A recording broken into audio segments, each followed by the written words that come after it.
Tai sveiki, tęsiam mokymų ir dalinimosi žiniom tradiciją.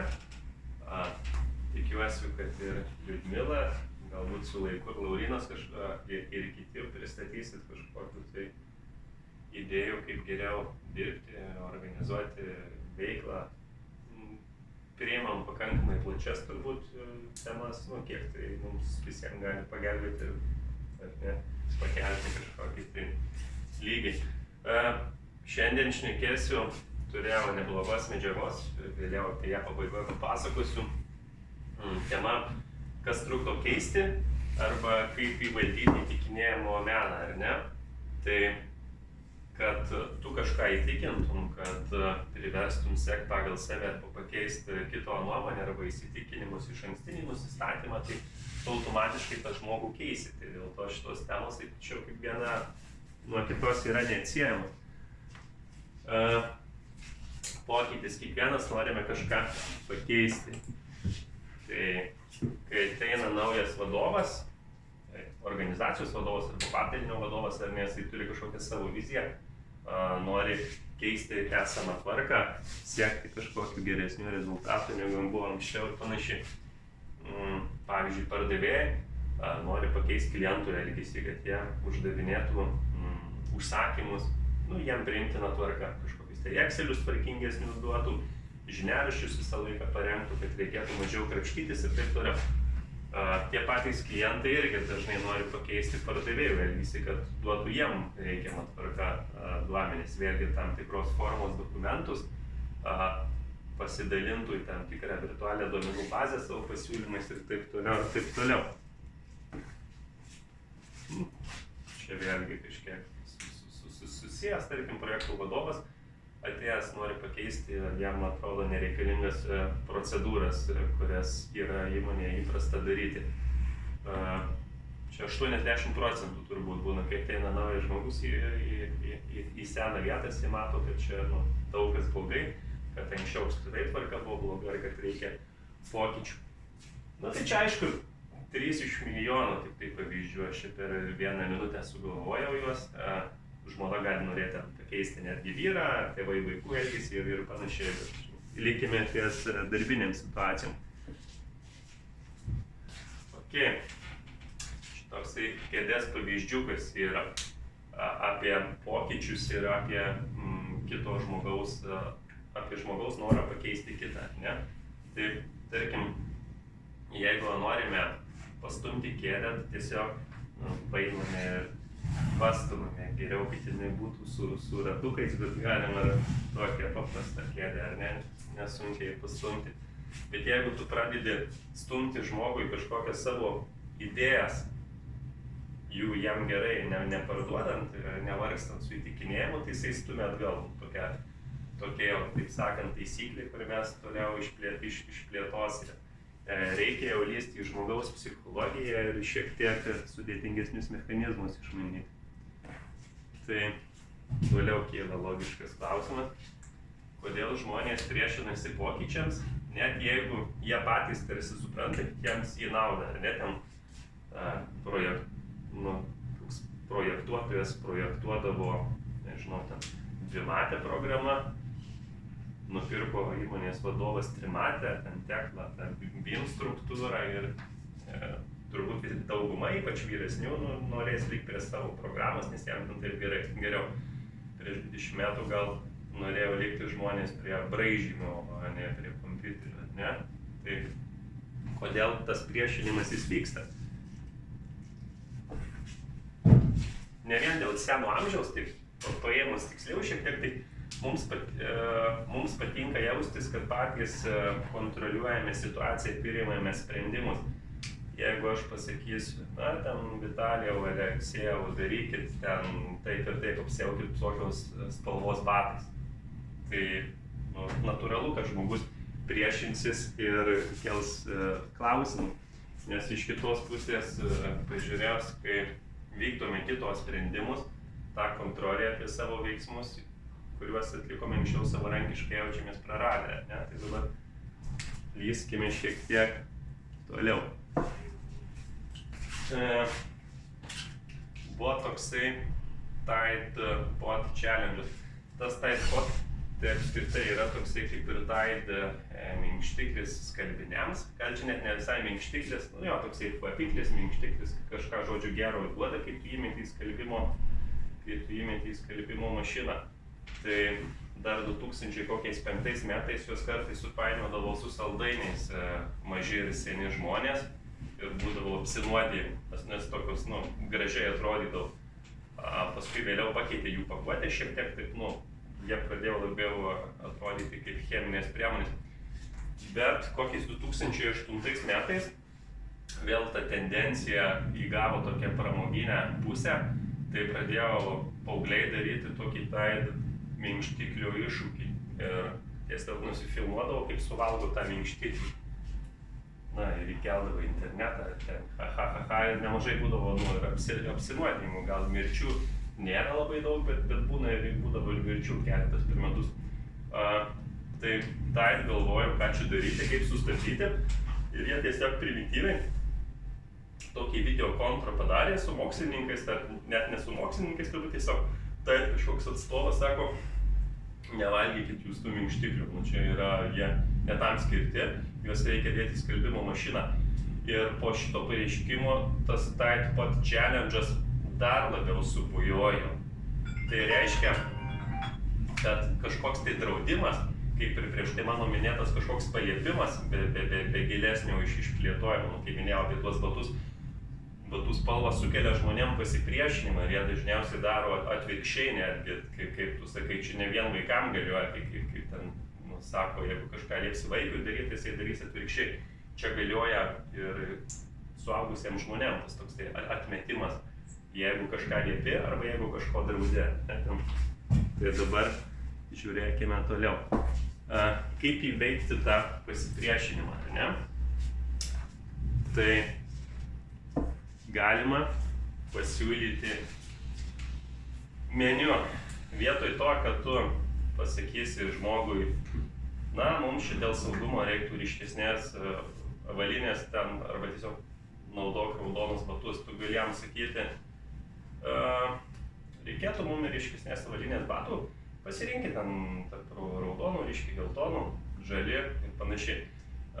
Kai tu žmogui duodi pasirinkimą, jisai daug labiau linkęs priimti, kad jau jisai čia valdo situaciją. Tu ne vieną gauni variantą, bet tu gauni kelis, labai dažnai telemarketingas tai daro, kai paskambina tau telefonu, tai jisai nesako, kad vienintelis geriausias gyvybės draudimas yra, bet sako, tai čia pagal ten jūsų pajamas jūs galim pasidėlioti, arba mes ten turim 3 paketus, arba tie patys interneto tiekėjai, net ten sąmoningai daroma ta diferenciacija kainų, tiek išlošti maksimalią pardavimų sumą, tiek psichologiškai žmogui suteikti tą kontrolės įspūdį. Tai čia vienas iš būdų pasiūlyti meniu, bet yra daugiau žmonių prieštarų ir yra daugiau jų sprendimo būdų. Šitas labiau tiko tokiam atmetimui, kai tu kažkam kažką liepi ir jis nenori daryti, tai tu taip pateiki tarsi pasiūlymą, ar daugiau, ir jis tada vis tiek palinksta tavo pusėm. Bet yra daugiau pokyčiams trukdančių barjerų. Tai mes labiausiai kol kas kalbėjom apie reaktyvumą, kai tu kažką sakai ir jis automatiškai atita. Čia pasiūlyti meniu jam labiausiai tinka šitai problemai. Paskui yra prisirišimas prie esamo. Tai čia kaip ir aišku, tarkim, kaip minėjau, gal tą seną projektuotoją arba jauną projektuotoją, kuriam patinka jau naudojamas softas ir kuris nenori keisti, nes jam patinka geras.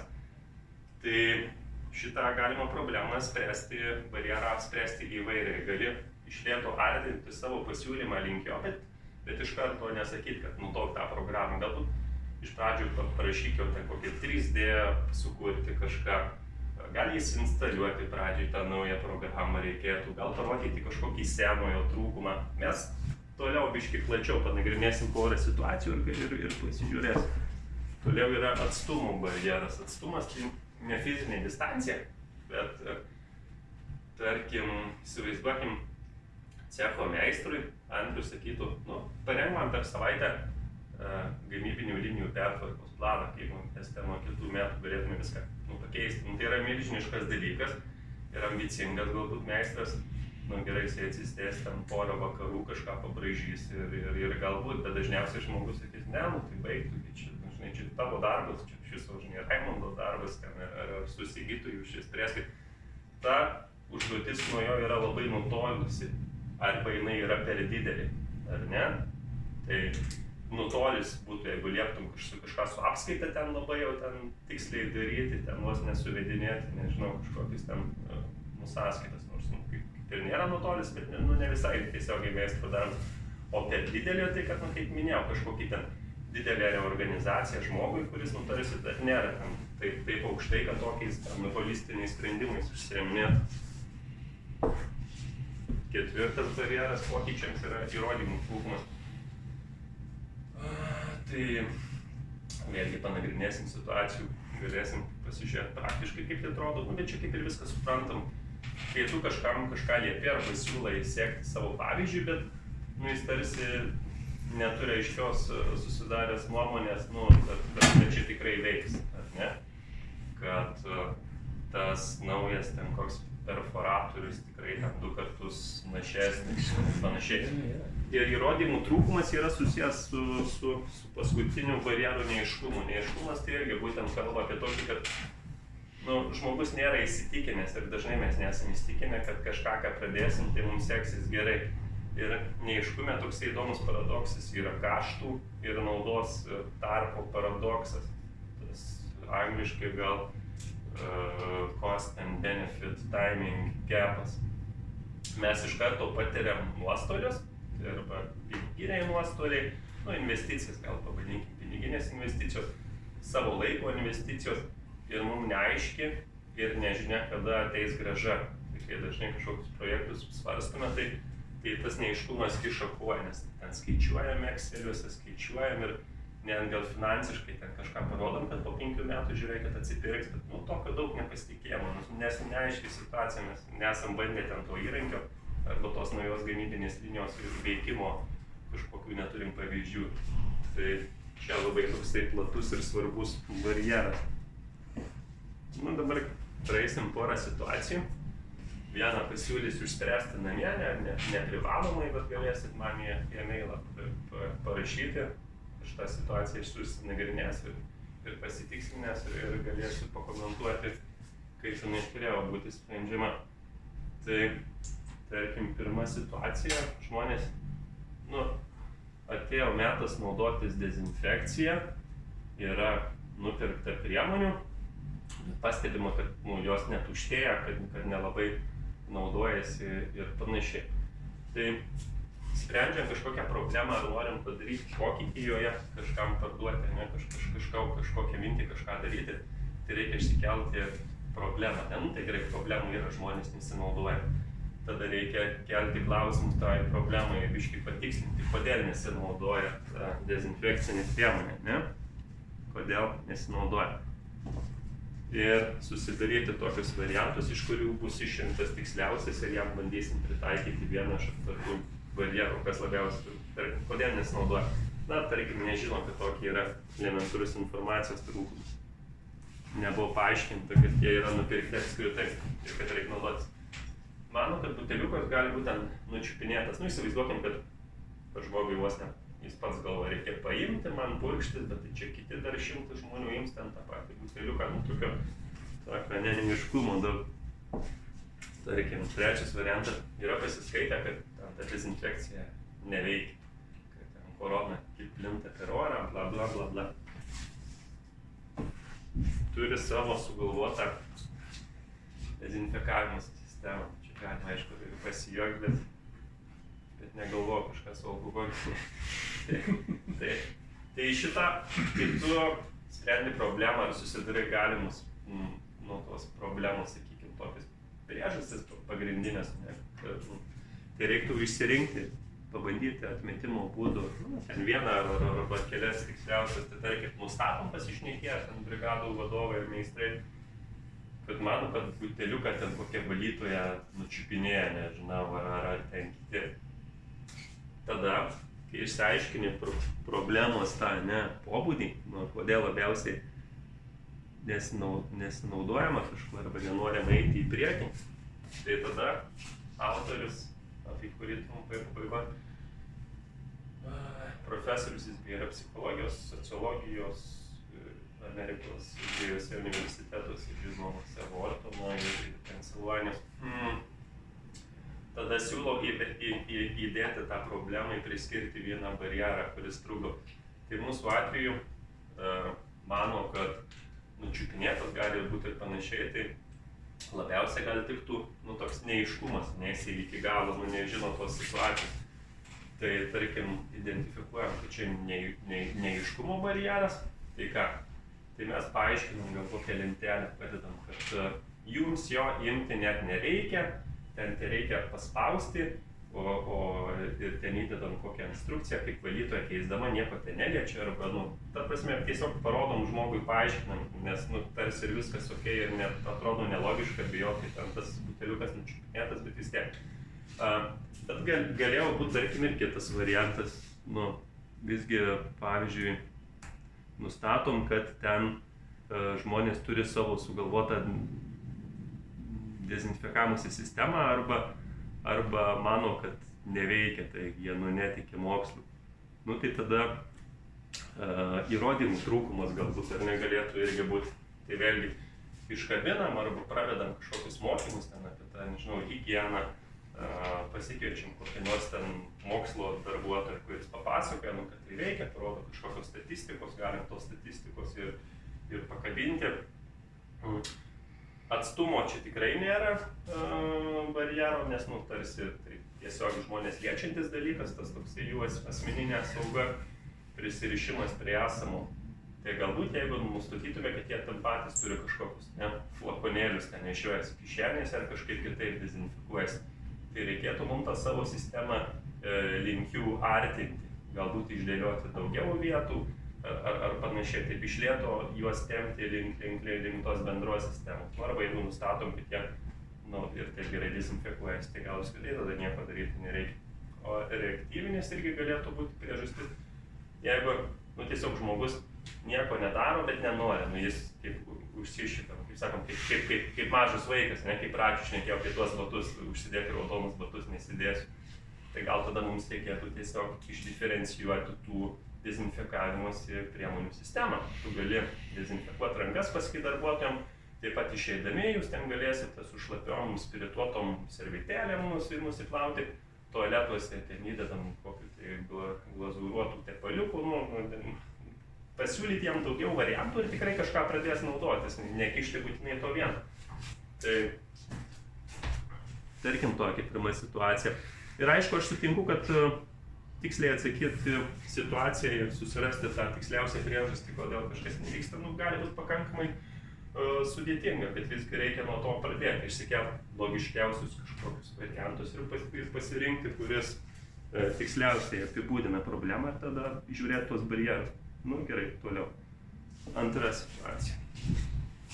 Dirbi komandoje ir nori palenkti ją savo sprendimo pusėje, ne? Tarkim, ten kažkokį turim projektą, imam tą patį gamybos reorganizavimą. Tai didelis projektas, nežinau, ten Andrius ten susiginčia su Ivanu ir ten Laurynas po 3 metų, kaip rimtas technologas, sako, čia nesąmonė siūlot, nes panašumo mes kažko nepasieksim. Tai ką vėlgi darome, ne? Problema tai kaip ir yra. Žmogui neina primest savo nuomonės, nes jau kažkas kitas yra kitų turinčių savo nuomonę, ne? Tai kaip, ką mes čia mastom. Tai čia vėlgi galioja iš esmės ir tas reaktyvumo barjeras, kai tu kažką sakai, bet kitas nebūtinai atmetinėja iš karto, bet tiesiog iškiri ir savo tokią, kaip sakyt, nuomonę turi. Tai jam vien pasiūlymas kelių variantų jau gali būti, kad neišspręs, nes jis jau kažkokią susiformavęs nuomonę, ne? Tai tada reikia do less is better than do more, ten angliškai taip sakytų, žinai. Varyk iš lėto, o ne per stipriai. Tai reiktų mažinti distanciją tarp tavo ir tavo konkurento pasiūlymų. Tavo konkurento pasiūlymų. Tarkim, toks paprastesnis dabar šį pavyzdys ir paskui galėsim ir apie gamybos reorganizavimą. Žmogus geria labai daug Coca-Cola. ne, ten jis aukštą kraujospūdį galbūt turi, polinkį susirgti diabetu, sakykime, tokius ar ne, natūraliai iš to išplaukiančius dalykus, gal nebūtinai vien su kola susėtas, tad nuo tos kolos 3 litrai sveikam žmogui yra labai blogai. Jisai po 10 metų gali pradėti jausti blogus signalus.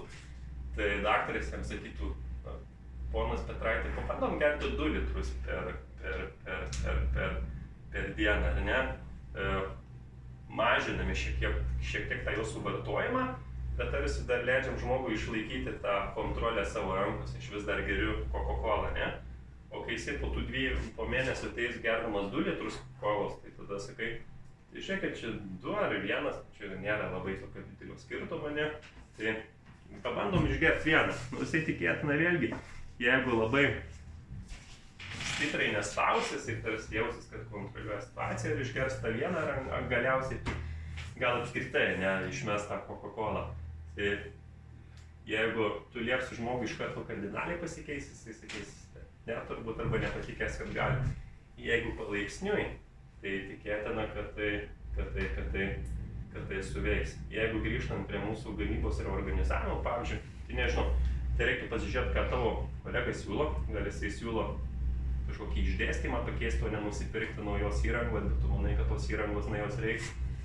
Tai gali sakyti, nu jo, bet žiūrėk, čia tavo išdėstymą keičiant, tai čia biškį reiktų stipresnių staklių šitoj pusė, nu taip stumti tą savo idėją ir po truputį tu tikėtina ją parduosi.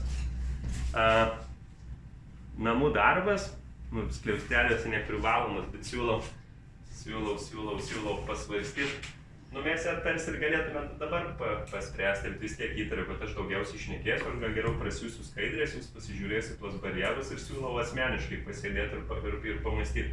Atsiminkit, kad kai sprendžiat tą problemą, norit kažkokią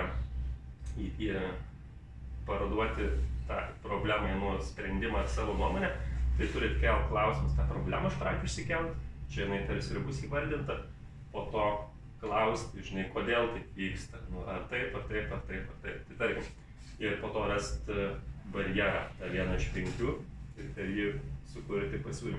Tai tarkim, Aksa sukūrė mobilią programėlę, kurią klientai naudotų užklausoms. Tai po 1 mėnesio sulaukti vos 1 užklausos ją naudojant ir tai turbūt atsitiktinis, kažkas suspaudė, tiesiog kažką nelogiško, gal patys vadybininkai. Kaip spręsti problemą, kaip įtikinti klientus, pradėti ją naudotis, arba dar tai tiksliau, kaip įtikinti klientus, kad jinai yra gera programėlė, ne, kad jinai gerai veikia. Tai čia mano tik tai toks mažas hintas, maža užuomina, tai reiktų klausti, kurioj vietoj ta problema yra. Ar apie ją žino kas nors? Jeigu žino, ar žino, kaip parsisiųst? Jeigu žino, kaip parsisiųst, ar tiki ją, nu, toliau nesufleruosiu, bet Čia gali iš tos pusės reikia žiūrėti, kad aš klientas ir atsiunčia man, kaip aš reaguočiau. Tai iš esmės taip, tu turėsi pažiūrėti tą softą kliento akimis, neužsidėti rožinių akinių, kad jis čia žiauriai geras ir turiniai nesinaudoja. Bet tas žmogus, jis vis tiek priežasties, nu taip, tu turi surasti priežastį, kodėl jinai iki jo neeina, kaip tu žiūrėsi ir per jo perspektyvą, ar bandysi analizuoti kažkaip dedukciškai, ne ten išgliaudyti čia. Tai jis jos ir nenaudos, ir aš nenaudočiau. Tai klausimas, kaip išspręs problemą. O tu jos neišspręsi, čia yra kitas dalykas. Tai yra paprastumas. Kuo paprasčiau gyveni, to geriau. Tai man paprasčiau nuskanuoti, nusiųsti ir viskas. Kodėl mes negaunam perdangos su angomis? Nes aš, pavyzdžiui, paskambinau, užsukau, jis sako, ten šalia yra parašyta, kokio išmatavimo anga, aš daugiau nieko nedarysiu. Tai yra principas, kuo paprasčiau gyventi, o tu man nori apsunkinti gyvenimą. Aš turiu nueiti, atidaryti, surašyti. Taip, tai yra tinkslesnė informacija, tai yra patogų gamyba, bet užsakovui to nereikia. Ja, kalbant apie konkretų pavyzdį, iš esmės taip, nu, aš kaip ir su Liudmila sutikčiau, bet tai tada pažiūrėkime šiek tiek iš kitos pusės. Aš šitą Aksą, sakykime, vis įdėjau, galbūt originalus pavyzdys būtų, kad aš norėjau su darbu labiau įsėti. Tu esi banko vyresnysis vadybininkas ir jūs sukūrėte appsą bankiniam operacijom, ne, atlikti. Tai tada kaip ir daug ką keisti, ne, tau nereiktų eiti į banką, tu daug ką matytum telefone. Tai galit spręsdami užduotį įsivaizduoti, sukūrė bankas programėlę Čia yra irgi ir žmonės kitas nesisinčia. dalykas. Bankai, jie visi turi tą pačią sistemą.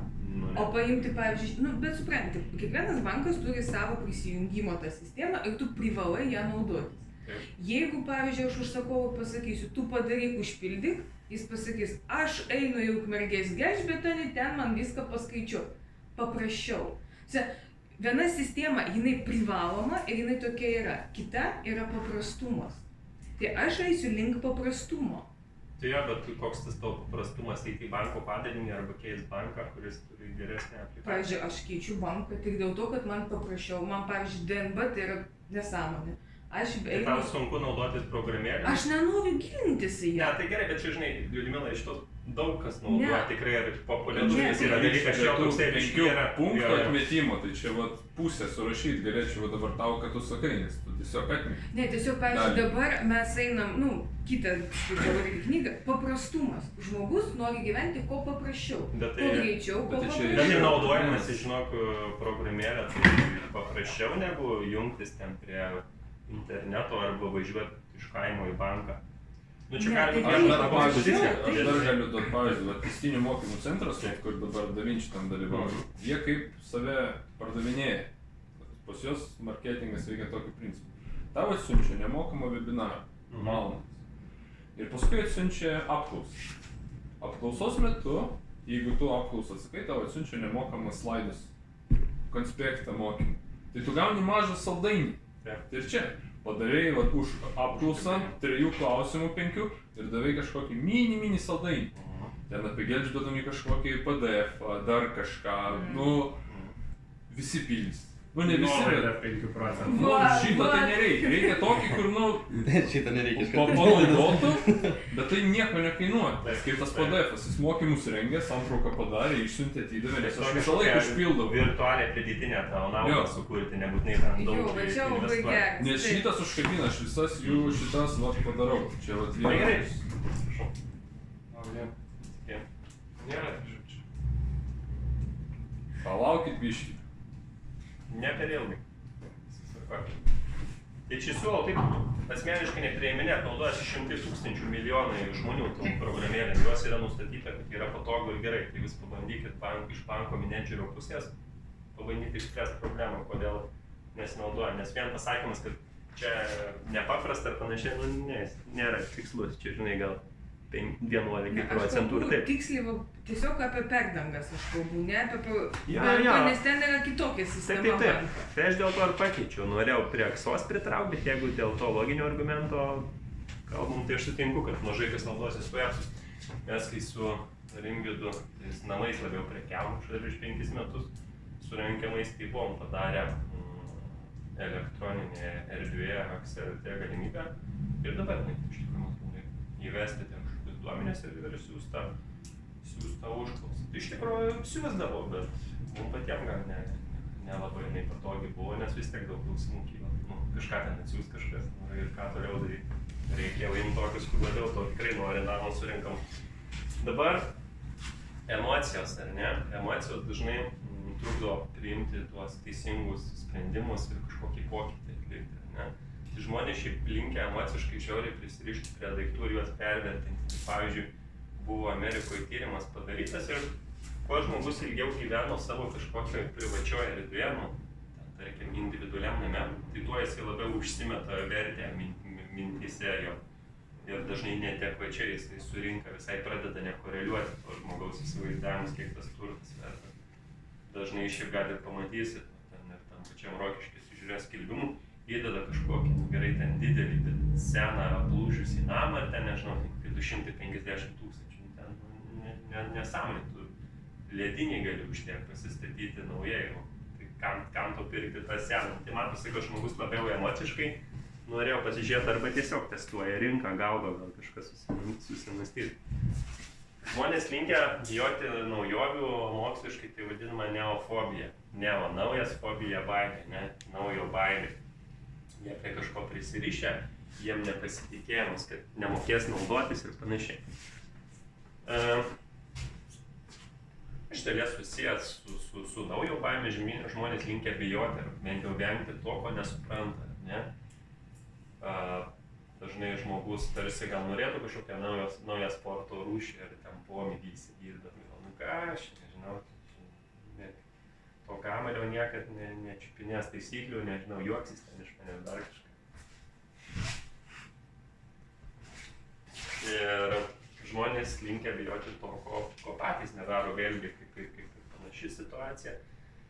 Bijoti arba vengti tas minėtas projektuotojas su savo softu dirba, nu, ką žinau, žinai, jisai prie jo įpratęs ir kito kaip ir nesinori, ne? Tai čia tokie žmogiški dalykai. Dabar įtikinėjimas ir galios pozicija. Turbūt daugeliu jūsų galvose galėjo kilti toks klausimas. Ar tikrai ten kokio aukščiausio lygio vadovui apsimoka žaisti su tų problemų nagrinėjimu, su barjero priskyrimu kažkokiai problemai ir su tokiu sudėtingu psichologiniu net žmogaus apžaidimu? Tai taip, būtina. Tas psichologinis toksai problemos sprendimo būdas, kurį šiandien pristatinė naudingas tiek tam vadinamam žemiausia mane kažkokiam laipteliui naujai atėjusiem įmonė žmonėm norintiems įsitvirtinti, nes jie geriau parduos savo poziciją, jie tarsi neturi labai kur ten žemiau eiti arba ko bijoti, jie iš lėto stiprins savo pozicijas, versdami žmonės rinktis tai, ką jie siūlo, neversdami, o jiem įtaigiau parduodami, nes tai karjerą tikėtina greičiau darys toks žmogus. O bosai, direktoriai, nežinau, padalinių vadovai, smulkesni vadovai ir panašiai, irgi tikriausiai pritartų man, kad dažnai numesti žmogui kažkokį paliepimą neapdirbus arba neįsigilinus, ar tas žmogus jį atmes, o jeigu atmes, kodėl jį atmes, tai man tikriausiai pritars, kad dažnai neužtenka trenkti kumščiu per stalą ir tikėtis, kad būtinai ta problema susitvarkys. Taip jinai gali susitvarkyti, jeigu jinai pakankamai paprastesnė, bet jeigu yra jau daug tokių variacijų, jeigu žmogus iki galo nesupranta, kaip čia mane tvarkyti ir panašiai, jau tikėtina, ten dar bus 3 su juo pasišnekėjimai su tuo žmogum.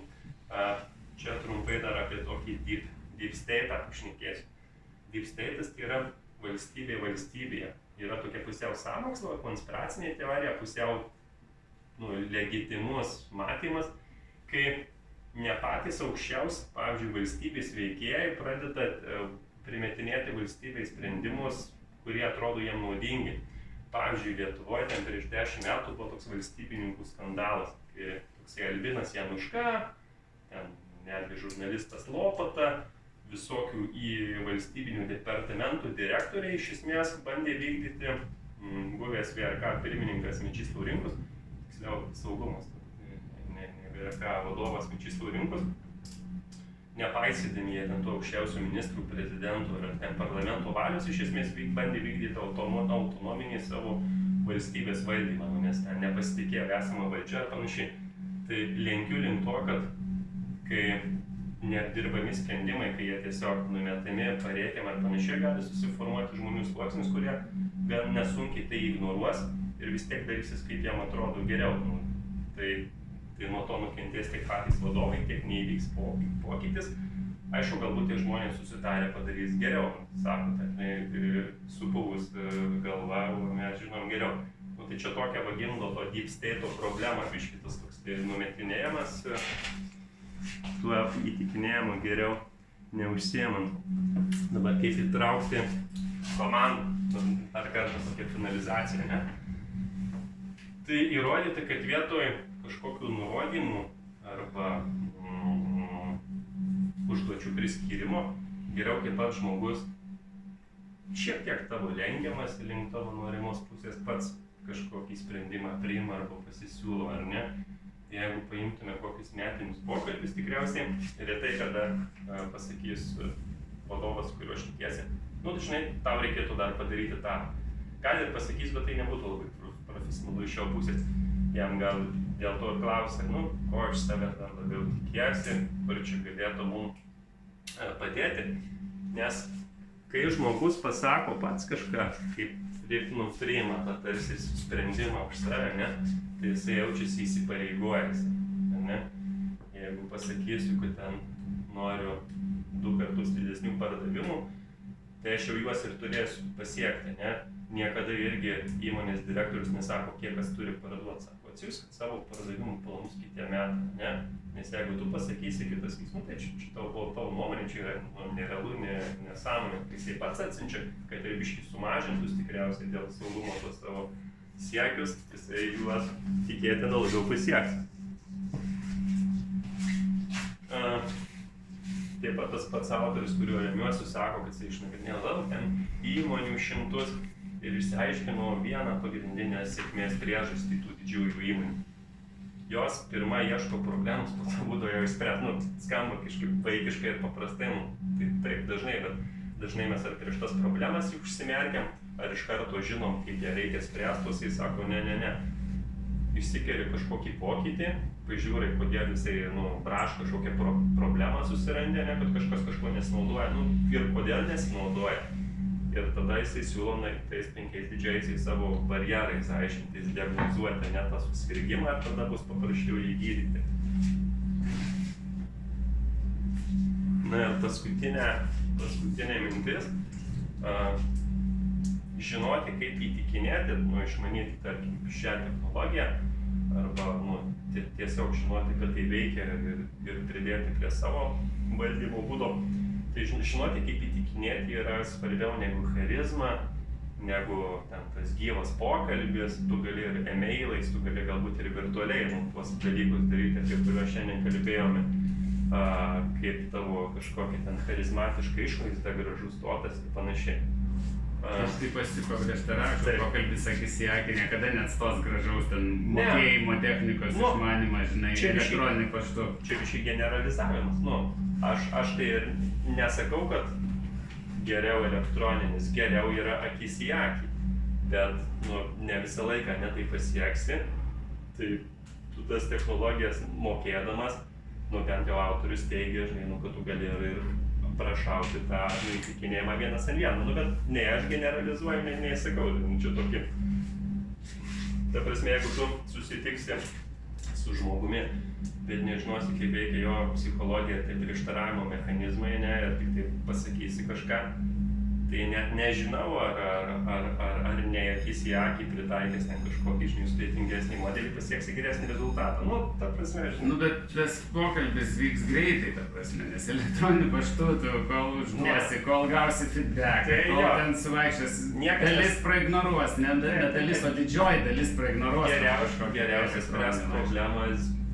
spręs problemas gyvai, aš dėl to sutinku. Rėmiausi knygą The Catalyst, katalizatorius, kaip pakeisti beveik kiekvieno, arba kaip pakeisti bet ko mąstymą, gal net reiktų geriausiai išversti. Jonathan Bergeris, Pensilvanijos Wharton aukštųjų mokyklų profesorius, iš tikrųjų įdomus vyrukas ir man patiko jo mintys ir nemanau, kad jos yra labai kažkokios čia radikalios ar nepasiekiamos. Iš esmės daug dalykų, kaip ir žinojom, galbūt jisai savo metodiką ar ne sukūręs. Tai šiaip siūlau kartais atsidaryti tas skaidres ir ten atsispausdinti tuos barjerus ir kai matysit, kad kažkokia problema yra ir neparduodat savo idėjos, tai bandyti tiesiog nusiremti. Tai tiek. Aš dar vieną pavyzdį nuo pat